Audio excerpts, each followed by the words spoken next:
ছাত্ৰ ছাত্ৰীসকল, তোমালোকে সমাজ অধ্যয়ন কিতাপখন পঢ়ি আছানে ভালদৰে? আজি মই তোমালোকক এটা নতুন পাঠ দিম। পাঠটোৰ নাম হৈছে স্থানীয় শাসন প্ৰণালী। আমাৰ দেশখনৰ এই শাসন ব্যৱস্থাৰ বিষয়ে যিবিলাক নিয়ম কানুন আছে, সেই নিয়ম কানুনবিলাক এই পাঠটোত সন্নিৱিষ্ট হৈ আছে। তোমালোকে কিতাপখন ভালকৈ উলিয়াই লোৱা আৰু শাৰীবিলাক ধুনীয়াকৈ পঢ়ি যোৱা। চাবা দেই, ভাৰতবৰ্ষ এখন বিশাল দেশ। গোটেই দেশখনক শাসনৰ সুবিধাৰ কাৰণে 29খন ৰাজ্য, এখন ৰাষ্ট্ৰীয় ৰাজধানী অঞ্চল দিল্লী আৰু 6খন কেন্দ্ৰীয় শাসিত অঞ্চলত ভাগ কৰা হৈছে। এই ৰাজ্য বা অঞ্চলবোৰক পুনৰ জিলাত ভাগ কৰা হৈছে। জিলাৰ শাসনৰ গুৰিয়ালজনক উপায়ুক্ত বুলি কোৱা হয়। শাসনৰ সুবিধাৰ কাৰণে একোখন ডাঙৰ জিলাক আকৌ 2টা বা ততোধিক মহকুমাত ভাগ কৰা হয়। মহকুমাৰ শাসনৰ গুৰিয়ালজনক মহকুমাধিপতি বোলে। চোৱা এতিয়া, ভাৰতবৰ্ষ এখন বিশাল দেশ। পৃথিৱীৰ ভিতৰতে দ্বিতীয় জনবহুল দেশ হৈছে ভাৰতবৰ্ষ। আৰু এই বিশাল দেশখনৰ শাসন কৰাৰ কাৰণে কিছুমান গোটত ভাগ কৰা হৈছে, যাতে শাসনত কোনো ধৰণৰ খেলি মেলি নহয়। তাৰ কাৰণে 29খন ৰাজ্য, এখন ৰাষ্ট্ৰীয় ৰাজধানী অঞ্চল দিল্লী আৰু 6খন কেন্দ্ৰীয় শাসিত অঞ্চলত ভাগ কৰা হৈছে। এই অঞ্চলবিলাকক আকৌ জিলা, জিলাৰ পিছত মহকুমা আৰু এই মহকুমাৰ উপৰিও কিছুমান পঞ্চায়ত, নগৰ সমিতি, পৌৰ নিগম এইবিলাকত ভাগ কৰা হৈছে। এই ভাগবিলাকৰ নিজৰ নিজৰ কিছুমান নিয়ম আছে আৰু তাত একোজন শাসক আছে, মুৰব্বী আছে। এই মুৰব্বীসমূহে নিজৰ নিজৰ গোটবিলাক পৰিচালনা কৰে। দ্বিতীয় দফাটো চাবা তোমালোকে, কিতাপখন মেলিছানে? যিখন ঠাইৰ পৰা দেশখনৰ বা ৰাজ্য এখনৰ শাসন প্ৰণালী পৰিচালনা কৰা হয় তাকে ৰাজধানী বোলে। ৰাজ্যখনত এখন প্ৰধান ঠাই থাকে। সেই প্ৰধান ঠাইখনত তাত মুৰব্বীবিলাকে বৈঠক পাতে আৰু সেই বৈঠক পতা যিখিনি ঠাই, সেই ঠাইখিনি হৈছে ৰাজধানী। অসমৰ ৰাজধানী কি? দিছপুৰ। ভাৰতৰ ৰাজধানী নতুন দিল্লী। ৰাজ্যৰ ৰাজধানী সাধাৰণতে জিলা বা মহকুমাৰ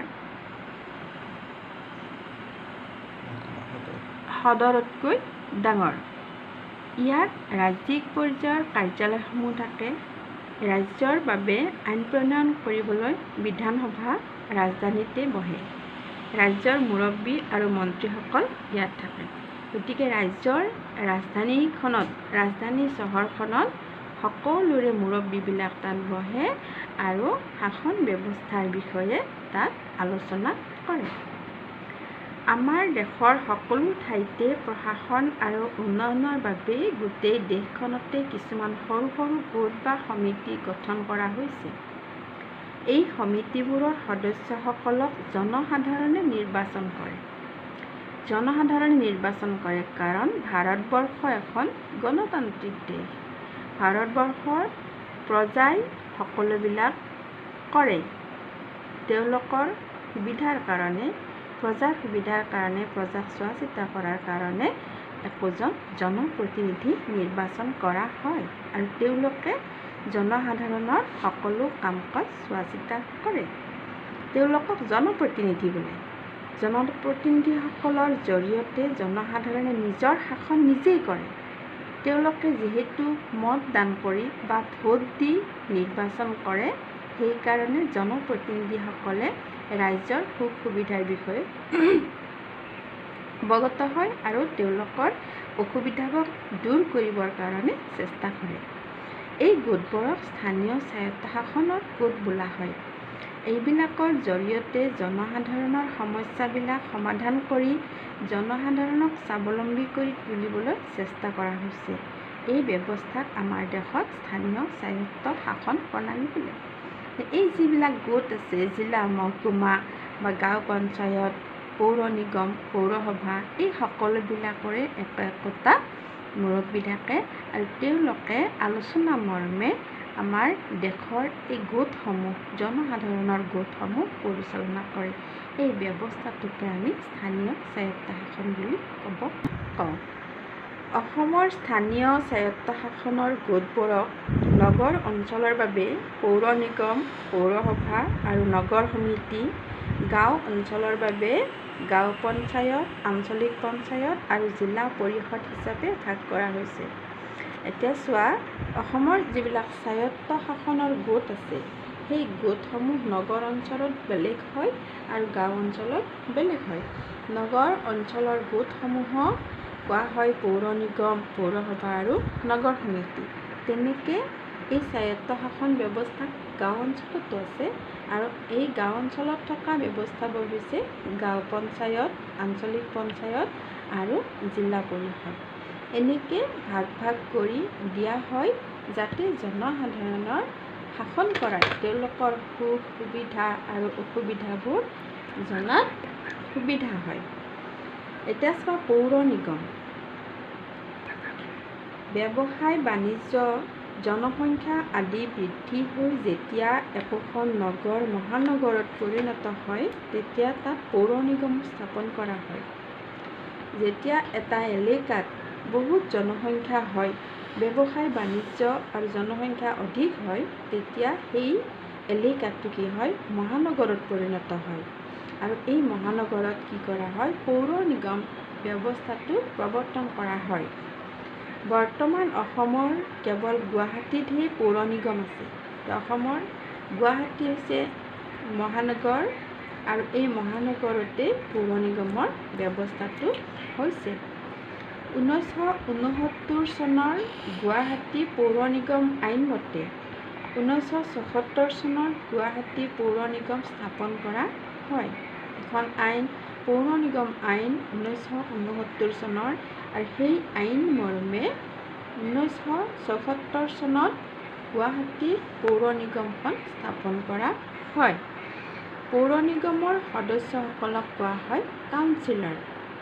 তেওঁলোক মহানগৰৰ 18 বছৰ ঊৰ্ধ্বৰ বাসিন্দা ভোটদাতাসকলৰ দ্বাৰা প্ৰত্যক্ষভাৱে নিৰ্বাচিত। তেওঁলোকক জনসাধাৰণে নিৰ্বাচন কৰে। কোনে নিৰ্বাচন কৰে? যে 18 বছৰৰ ঊৰ্ধ্বৰ, 18 বছৰৰ ওপৰৰ ভোটদাতাসকলে তেওঁলোকক নিৰ্বাচন কৰে।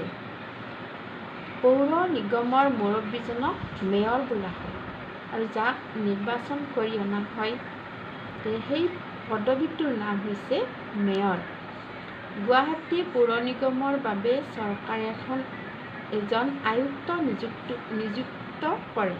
আয়ুক্তই মেয়ৰক কাম-কাজত সহায় কৰে। পৌৰ নিগমে মহানগৰৰ ৰাস্তা ঘাট নিৰ্মাণ, পানী যোগান, গৃহ নিৰ্মাণ আঁচনি, দোকান বজাৰ আৰু ব্যৱসায় কেন্দ্ৰ স্থাপনত অনুমোদন আদি বিভিন্ন উন্নয়নমূলক কাম কৰে।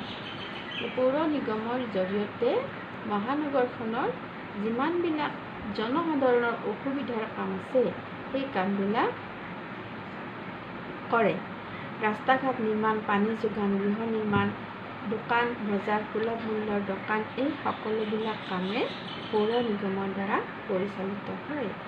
গতিকে আমি গম পাওঁ যে স্থানীয় স্বায়ত্তশাসন প্ৰণালীৰ জৰিয়তে গাঁও অঞ্চল আৰু নগৰ অঞ্চলত কিছুমান গোট গঠন কৰা হয় আৰু এই গোটসমূহৰ দ্বাৰাই জনসাধাৰণৰ সকলোবিলাক অসুবিধা দূৰ কৰাৰ কাৰণে চেষ্টা কৰা হয়।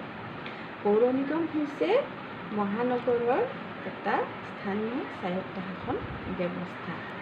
আজিলৈ তোমালোকক মই এই ক্লাছটোত এইখিনিয়ে দিলোঁ। তোমালোকে ভালদৰে পাঠটো পঢ়িবা আৰু বুজি ল'বা। ইয়াৰ মাজৰ প্ৰশ্নবিলাক মই পিছত দিম আৰু যদি তোমালোকে পাৰা প্ৰশ্ন 2-এটা লিখিবা।